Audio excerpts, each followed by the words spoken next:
Mayong hapon kaniyong tanan mga igsoon og usa na usab kahigayon ang niabot kanato sa atong online Bible study karon September 4, 2021 og akong gipanginaot nga naa mo sa maayong kahimtang kamutanan og sa atong mga jail officers nga nagdumala. Ma'am and sir, mayong hapon og akong kanunay ginaampo og panghinaot nga naa mo sa maayong panlawas layo sa mga balatian o mga kadaot labi na gyud kining balatian nga nagkalat sa tibuok kalibutan kaning COVID-19. Alang sa atong pagpadayon, atong patalanghugan ang usa ka maanindot nga awit gikan sa grupo sa The Builders of Moncayo, Compostela Valley, ang kanta nga naguluhan Lakaw Uban Niya. So aniya atong paminawan.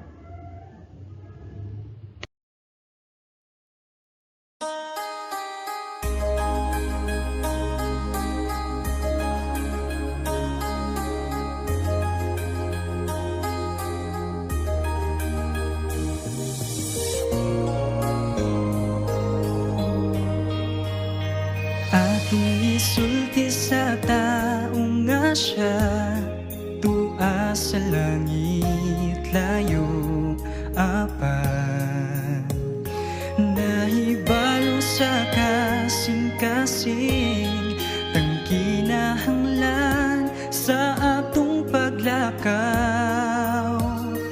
Padayon unta lang kaya naa siya nagtanaw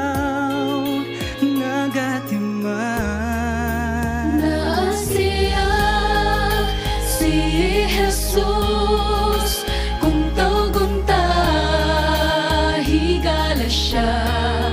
Lakaw uban, langka niya, pakisulti ka sa ligan. Ang Diyos kahibulungan siya, makiguban na to.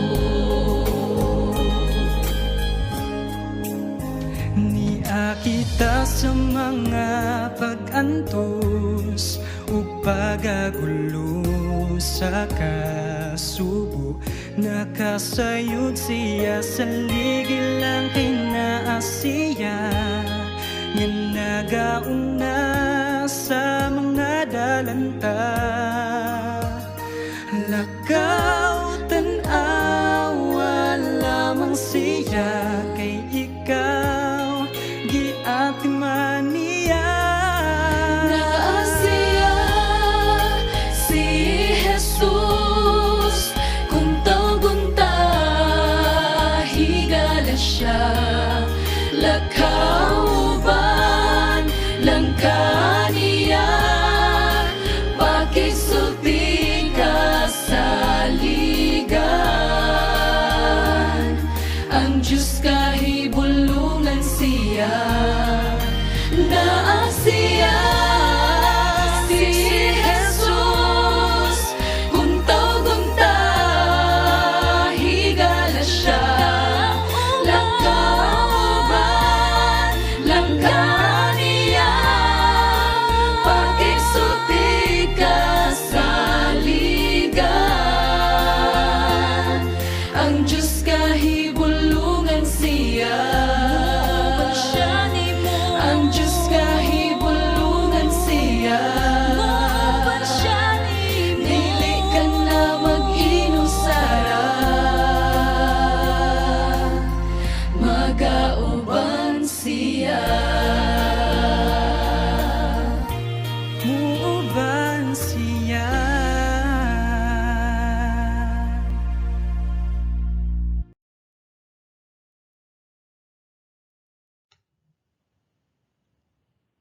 So mao kadto ang awit nga naguluhan Lakaw Uban Niya. Og sa walay paglangan atong sugdan ang atong pagtuon karon, ang uluhan sa atong lesson karon ang gugma sa Dios. Apan sa dili pa kita magpadayon, ako kamo ginahangyo alang sa pagampo. Ginoo, niining kahaponon kami nagaduol kanimo nga ikaw unta magauban kanamo sa among pagtuon karon sa among Bible study. Abliya mong unahuna kasing-kasing nga masabtan namo ang mga pulong nga among pagkatun-an. O ikaw unta Ginoo bubo sa imong balaan nga espiritu nga mao'y kanunay magagiya kanamo samtang kami magahisgot sa mga butang Ginoo nga may kalabtanan sa among kaluwasan. Ining kalibutan dunay daghan nga mga problema, pag-antos. Apan o Ginoo, ikaw nagasaad nga bisan pa o Ginoo luyo sa kamatayon, aduna gihapon kami paglaom o kana mao ang kinabuhi nga dayon nga imo gihatag kanamo. So karong hapon among ginatugyan ang tanan diha kanimo, pasayloa kami sa among mga kalapasan na buhat sa pulong sa hunahuna o sa among mga aksyon Ginoo. Kini among ginatugyan lauman madawat sa ngalan Jesus luwas. Amen. Og akong pasalamatan ang naghatag sa atong scripture reading o ang naghatag usab sa atong testimony. Inautunta nga nakahatag ka na og kadasig kaninyo kay kita daghan kita og mga kasinatian sa kinabuhi o Ginoo nga magahatag ka nato og kadasig o atong mga pagtulunan nga atong subayon samtang kita kinabuhi nining kalibutan. So akong balikon ang uluhan sa atong pagtuon karon mao ang gugma sa Dios. So atong tanawon ang unang pangutana dinhi. Unang pangutana, unsa ang gipahayag mahitungod sa Dios? Mubo lang kay nga teksto sa 1 Juan 4:16 nagaingon ang Dios gugma. So usa kana ka kamatuoran nga ang Dios nga atong gialagaran usa sa ka Dios sa gugma. Ikaduhang pangutana, unsa kadako ang gugma sa Dios sa kalibutan? Juan 3:16 usa ka common kayong bersikulo kay gihigugma gayud sa Dios ang kalibutan nga tungod niya na gihatag niya ang iyang bugtong nga anak aron ang tanan nga mosalig kaniya dili malaglag apan adunay kinabuhing dayon. So tungod sa iyang gugma gihatag sa Dios ang iyang bugtong nga anak aron kita adunay kaluwasan. Ikatulo nga pangutana, sa unsang buhat lahi nga gipakita ang gugma sa Dios? 1 Juan 4:9 nagaingon, niini gipadayag ang gugma sa Dios ngari kanato tungod kay ang Dios nagpadala sa iyang bugtong nga anak nganhi sa kalibutan aron mabuhi kita pinaagi kaniya. So kani nga bersikulo related lang gihapon kini dito sa atong gibasa ganiha sa Juan 3:16 nga gipadala sa Dios ang iyang bugtong nga anak aron kita makabaton og kaluwasan. Pinaagi kang Kristo makabaton kita og kaluwasan. Ikaapat nga pangutana, giunsa pagpadayon ang pagpakita sa iyang kaluoy? Dinhi sa Lamentations, Lamentations 3:22 o 23. Tungod sa mga kaluoy sa Ginoo nga wala kami mga ut-ut, tungod kay ang iyang kaluoy wala mohupas. Bag-o sila sa matag buntag, pagkadako sa imong pagkamatinumanon. So unsa daw? Ang kaluoy sa Dios wala nagahupas. kung kita mulingi kaniya adunay kaluoy nga atong mapaabot kaniya. Sila bag-o kada buntag. Mura na siya og ilimnon nga bag-o kanunay, no? Dili siya panos kung dili presko kanunay nga kaluoy ang atong makuha sa Dios kung kita moduol kaniya. Ikalima na pangutana, pila man ang gitugyan sa Dios sa iyang mga panalangin? Mateo 5:45 nagaingon, gipasidlak niya ang adlaw sa mga dautan o sa mga maayo, o gipaulan niya ang mga matarong o sa dili matarong. So, ang iyang panalangin bisan pa sa dautan naa gyapon, gipanalanginan gyapon, no? Gipasidlak niya ang adlaw sa mga dautan o sa maayo bisan pa ang pag-ulan. Kung muulan, dili ingon nga kini muulan lang sa mga maayo nga tao, kung dili apil ang mga dautan na panalanginan, no? Ang sidlak sa adlaw ug ang ulan moabot sa mga dautan o sa mga maayo. Ingana ang panalangin sa Ginoo. Kaunong nga pangutana, unsa ang gisulti ni Hesus bahin sa usa nga nahigugma kaniya? Juan 14:21 nagaingon, ang nahigugma kanako higugmaon sa akong amahan, og higugmaon ko siya, og gipakita ko ang akong kaugalingon kaniya. So kung nahigugma ta sa Dios, higugmaon usab ta niya, no? O ipakita ang iyang kaugalingon diha kaniya.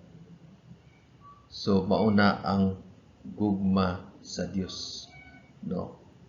Ang nahigugma kanako higugmaon sa akong amahan.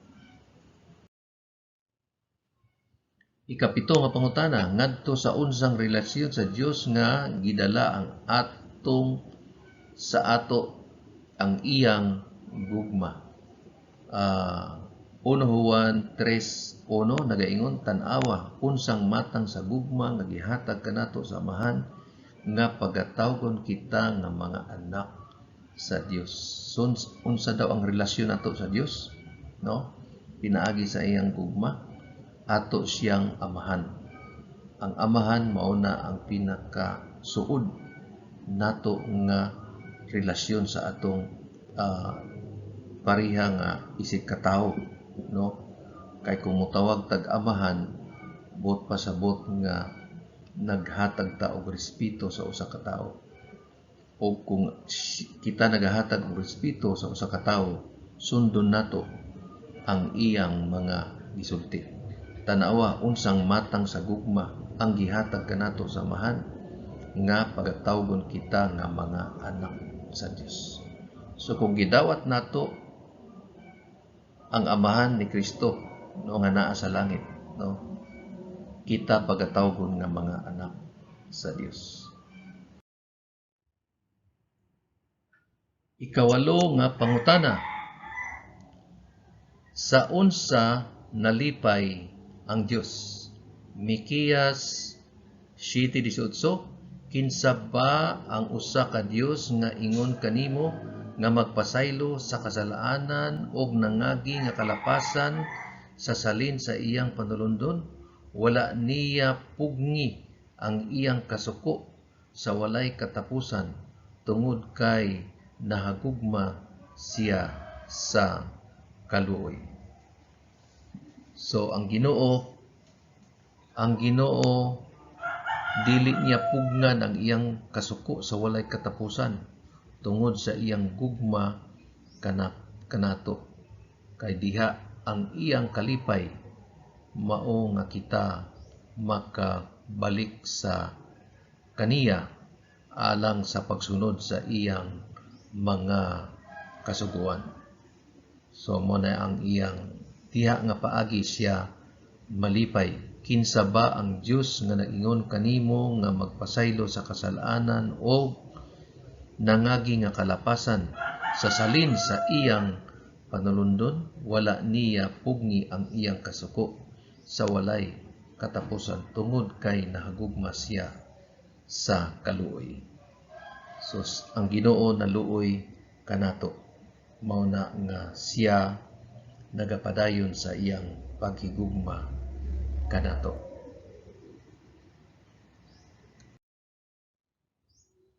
Adto ta sa ikasyam nga pangutana, unsa nato mahibal-an nga kita mga anak sa Dios. Roma 8:14-16 nagaingon, kay ang tanan nga gigiyahan sa Espiritu sa Dios sila mga anak sa Dios. Ang Espiritu mismo nagpahimatuod uban sa atong espiritu nga kita mga anak sa Dios. Unsay proof nato ang kita mga anak sa Dios? Kung kita gigiyahan sa balaang espiritu. Adunay espiritu, duha ka espiritu sa atong kalibutan, espiritu sa Dios o espiritu sa kaaway. So mailhan nato kung naa ang espiritu sa Dios sa ato kay giyahan kita sa dalan nga matarong. Pero kung dito kita sa daotan nga dalan, ang lahi nga espiritu maoy nagasugo kanato. So mauna nga mahibaw-an nato nga kita mga anak sa Dios kung kita gigiyahan sa iyang espiritu. Question number 10. Giunsa ang gugma sa Dios paghatag sa tumutuo? Roma 5:5 og ang paglaom dili maulawan tungod kay ang gugma sa Dios gibubo sa atong kasing-kasing pinaagi sa Espiritu Santo nga gihatag kanato. So giunsa daw pagbubo? Gibubo niya pinaagi sa iyang espiritu. Sumala sa bersikulo nga atong nabasa ganiha nga kita mga anak sa Dios kung kita nagasubay sa Espiritu sa Dios. So kung kita gibubuan sa Espiritu sa Dios, kay kita tumutuo, no, usa ka na kapag pakita nga kita gihigugma sa Dios. Question number 11. Tungod sa dakong gugma sa Dios kanato, unsa ang kinahanglan nga buhaton nato?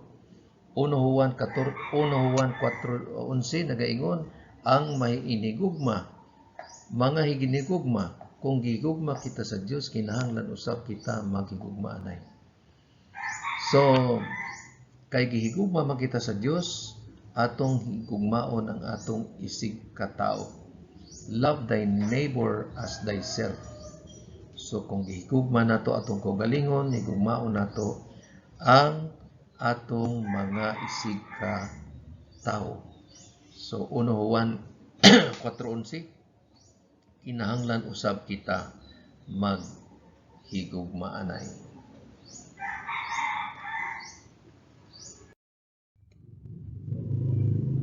Question number 12. Sa unsang sukod sa gugma kinahanglan nato pagaserbisyohan ang uban?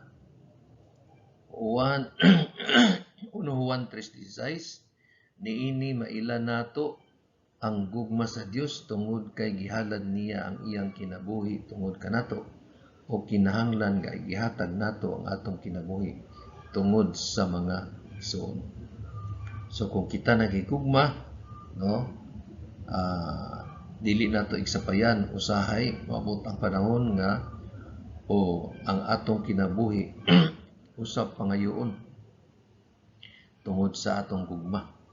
Ang atong mga national heroes, no, tungod sa ilang gugma, sa ilang nasod, ilang gihalad ang ilang kinabuhi. So tungod sa gugma nato sa Dios, moabot ang panahon nga pangayoon sa kaaway ang atong kinabuhi, o usahay itugot sa Dios nga ang atong kinabuhi, no, mawala kanato. So 1 Juan 3:16, niini maila nato ang gugma sa Dios tungod kay gihalad niya ang iyang kinabuhi tungod kanato, o kinahanglan igahatag nato ang atong kinabuhi tungod sa mga igsoon. Ang papa ug mama dili sila mahadlok sa paghalad sa ilang kinabuhi tungod sa ilang hinigugmang anak.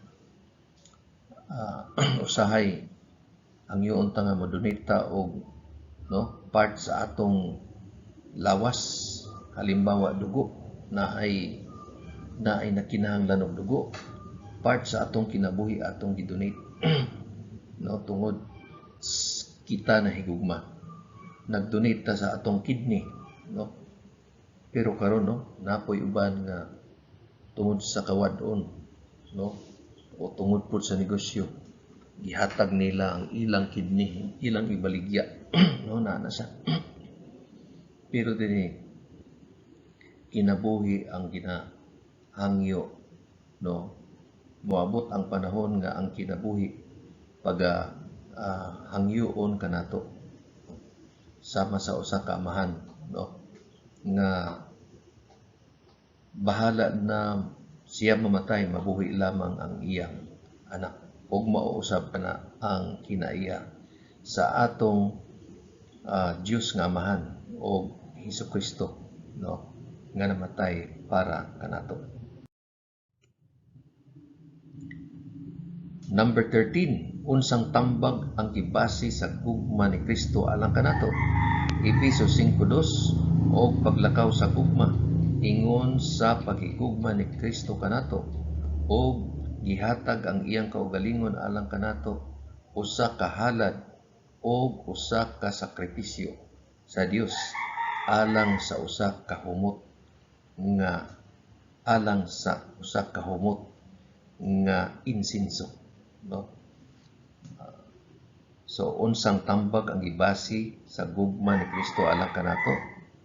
Kita kuno maglakaw sa gugma ingon sama sa pagigugma ni Kristo. Gihatag niya iyang kaugalingon kanato sama sa usa ka halad nga humot nga sakripisyo ug adunay humot nga insinso. Kanang halad sa una halad sila og karnero ibutang sa halaran, na ay kalayo sa ubos. Ang iyang aso ang iyang aso sama sa usa ka insinsong humot nga maoy mo padulong sa langit nga simbolo nga gidawat ni Kristo ang atong halad. So ang atong halad halimbawa usa ka humot nga insinso alang kang Ginoong Hesus. Question number 14. Sa unsa nga hinungdan nga magpahulay ang buhat sa Dios alang sa mga makasasala? Efeso 2:4 o Tito 3:5. Apan ang Dios nga dato sa kaluoy alang sa iyang daghang gugma iyang gigugma kanato, bisan nga namatay kita sa mga kasalanan, gibuhi kita kauban ni Kristo. Tungod sa grasya maluwas ka, o gibanhaw kita sa tingob, o gipalingkod kita nga makauban sa mga langitnon nga dapit diha kang Kristo Hesus. So, sa unsa nga hinungdan nga magpahulay ang buhat sa Dios alang sa makasala, So apan ang Dios nga dato sa kaluoy alang sa iyang daghang gugma iyang gigugma kanato, bisan nga namatay kita sa kasalanan, gibuhi kita kauban ni Kristo, gibanhaw kita sa tingob, o gipalingkod kita nga magkauban sa mga langitnon nga dapit diha kang Kristo. So magpahulay ang buhat sa Dios alang sa makasala kung kita iyan ang pagadadon dito sa langit alang sa kinabuhi nga walay katapusan. So namatay kita sa kasalanan, pero buhion kita kauban ni Kristo. Si Kristo namatay sa kasalanan sa tao, 3 ka adlaw siya nabuhi. Kita usab na mamatay sa kasalanan, kanus ang mamatay kita sa kasalanan kung gidawat nato si Kristo nga atong personal manluluwas, simbolo sa bautismo lumsan Lumsan ang unsa? Lumsan ang kaugalingon nga makasasala. Paggawas nimo sa tubig, no? Ikaw isa ka simbolo sa tao nga nabanhaw. So paglubog nimo sa tubig, lubong, no? Pagkawas nimo sa tubig, mao na siya ang pagkabanhaw kauban ni Kristo, bag-ong kinabuhi. Pero pwede gihapon kita mobalik sa dati natong kinabuhi, sama sa usa ka mananap, sama sa isa ka iro nga pwede kaunon ang suka, no? Sama sa baboy usab nga pwede magbalik sa paglunang. Pero atong siguroon nga samtang kita na kinabuhi, kita makabalik kang Kristo. Kay kung kita patay na, wala na chance, no? Mao na ang katapusan na sa atong kinabuhi diya, no? Depende kung kita nagkinabuhi nga matarong kang Kristo o kinagkinabuhi kita sa pagka makasasala. So kinahanglan nga samtang aduna pay kinabuhi, maningkamot kita nga magbalik sa pagkinabuhi sa pagkamatarong aron nga kita makabangton o kinabuhi nga dayon. Number 15, question. Sa unsang ubang paagi gipakita ang gugma sa Dios usahay? Hebrehanon 12:6 ay kinsa ang gihigugma sa Ginoo iyang gikastigo o gipahamak o ang matag anak nga iyang gidawat. So usahay murag sakit na to ni nga dawaton, no? Pero ang tinuod nga mahan mo kastigo sa iyang anak. Pero usahay po na po'y amahan nga tungod ang iyang anak iyang gigugma, no? Dili niya badlongon, dili niya kastiguhon. Kaning kastigo diri mo ning pagbadlong. Kung gibadlong ka bot pasabot nga ikaw, no, adunay concern ang imong amahan diha kanimo. Kay kung dili ka anak, no, walay katungod ang amahan sa pagbadlong, maingon siya nga dili man ako na anak, aduna man na siya amahan. Ang iyang amahan mo badlong kaniya, no? So ang pagbadlong di ay usapod ka pagpakita sa atong gugma, no? So usahay tungod sa pagkamaldito sa atong anak, atong kastiguhon, no? Usahay latiguhon na to, bunalan na to tungod nga nahigugma ta sa atong anak. Mausab na ang kinaiya ni Kristo, no? Hebrehanon 12:6, akong usbon kay kinsa ang gihigugma sa Ginoo iyang gikastigo. Kung gihigugma ta, kastiguhon ta niya. Ang kastigo diha dili ingon nga paglisod-lisoron, kung dili badlongon kung adunay dautan nga ginahimo o ginahampak ang matag anak nga iyang gidawat. So kay kita anak man, dili na to ikasakit kung kita badlongon sa Dios. Number 16, tungod sa dakong gugma sa Dios, unsa ang masaligon nato nga mapaabot? Roma 8:32, siya nga wala magpagawas sa iyang kaugalingon nga anak, apan gitugyan siya alang kanatong tanan. Ngano man nga dili usab niya ihatag kanato ang iyang pagkaagi, ang tanan nga mga butang. So kung wala niya gitugyan ang iyang anak, no, wala niya gipugnan ang pagtugyan sa iyang anak para kanato. So napabay uban nga butang nga dili niya pwede mahatag, nga ang iyang tanan iya na manghatag. So ngano man dili usab niya ihatag kanato ang iyang pagkaagi, ang tanan nga mga butang. So kung kita nagahangyo sa Dios, kung unsa man ang atong hangyo sa iya, dili ka niya na ihatag, nga iya namang gihatag ani ang tanan. Unsa man na ang iyang bugtong nga anak, iya nang gihatag sa ato. So kung aduna patay hangyo nga ubos-ubos diha, nganong dili man niya ihatag o kita mangayo. So mao na ang atong amahan nga naa sa Dios. Number 17, unsa ang mahimo sa gugma sa Dios alang sa iyang mga anak. Deuteronomio 23:5 naigon, bisan pa niana sa iyo ba nga imong Dios dili buot magpakita kang Balaam, apan gihimo ni Yuba nga imong Dios ang pangulo nga usa ka panalangin kanimo, kay gihigugma ka ni Yuba nga imong Dios. So, unsa ang mahimo sa gugma sa Dios? Si Balaam, no? Usa ni siya ka propeta nga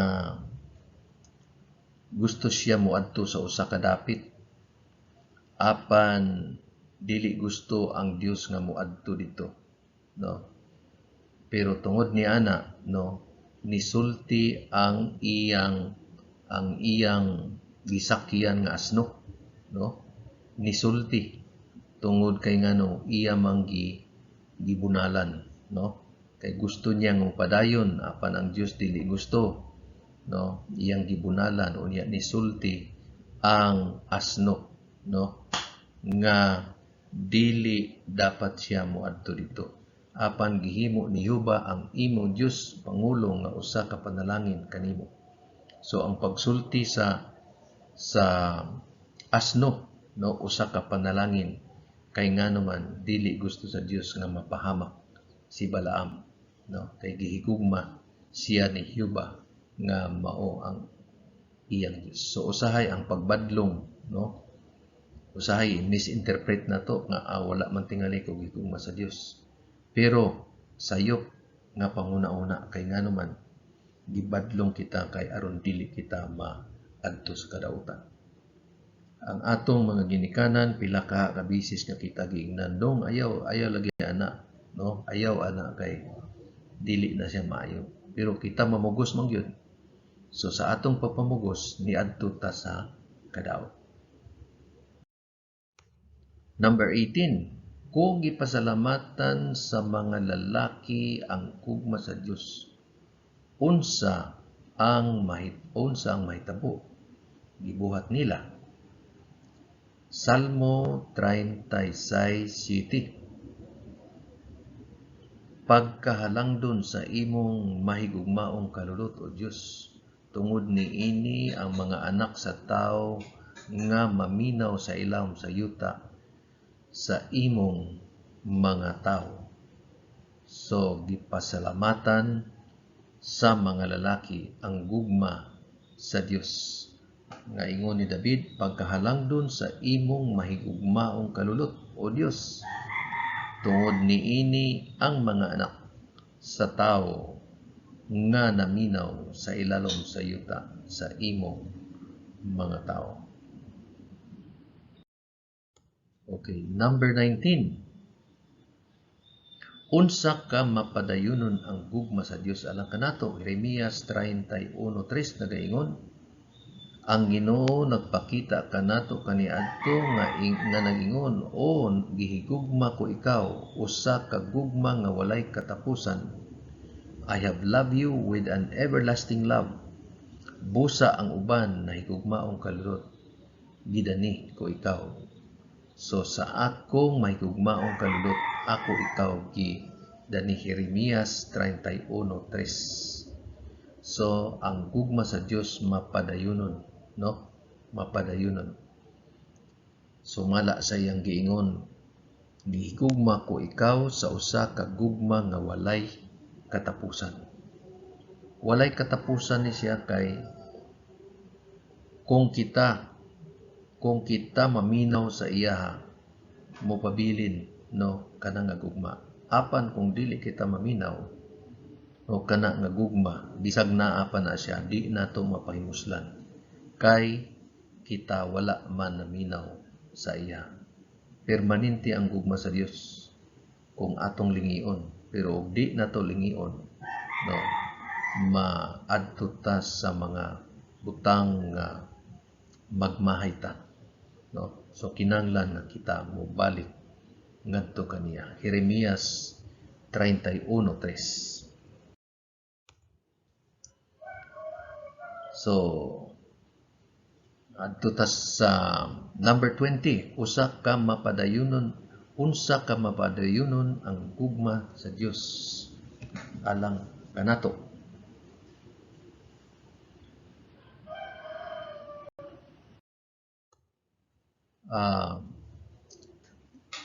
Dirita sa question number 21, aduna bay makapahamulag sa tinuod nga anak sa Dios gikan sa gugma sa Dios?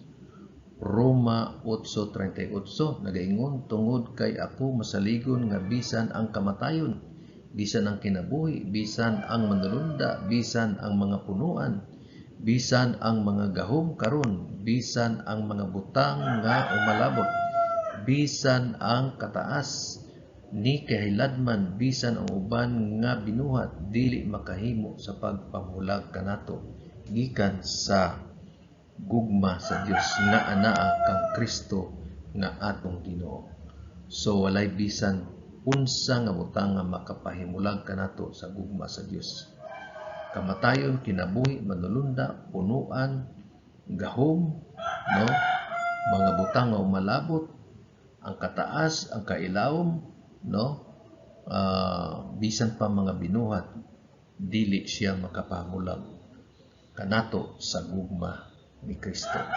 Roma 8:38-39. Dinita sa katapusan nga pangutana 22, kang kinsa man mahatag ang santos nga pagdaig sa pulay katapusan, pinadayag 1:5-6, kaniya nga nahigugma kanato og gihugasan kita gikan sa atong mga kasalaanan sa iyang kaugalingon nga dugo. Kaniya ang himaya o gagamhanan hantod sa kanturan. So, pinaagi kang Kristo na mahatag ang mga santos kapag daig sa walay katapusan tungod sa iyang gugma, tungod sa iyang paghugas sa atong mga kasalaanan, pinaagi sa iyang kaugalingong dugo. Ang himaya o gagamhanan hantod sa kanturan, iga hatag kaniya. So, dinhi natapos ang atong nga pagtuon o ginaot unta nga aduna moy nakatunan bahin sa kung unsa kadako ang gugma sa Dios.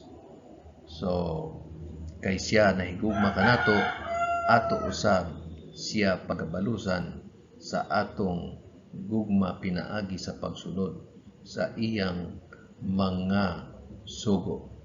John 14:15, kung gigugma nato ang Dios, tumano nato ang iyang mga sugo. So salamat sa inyong pagpaminaw o ato kining tapuson pinaagi sa usa ka pag-ampo. Ginoo, karong apuna, salamat sa imong paguban kanamo sa among mubo nga pagtuon. Nakapaunta Ginoo nga kini nakapaunta Ginoo nga kini makahatag kanamo kadasig samtang kami magpadayon sa pagkinabuhi nining kalibutan nga adunay daghan nga mga suliran, pagsulay o mga challenges o Ginoo.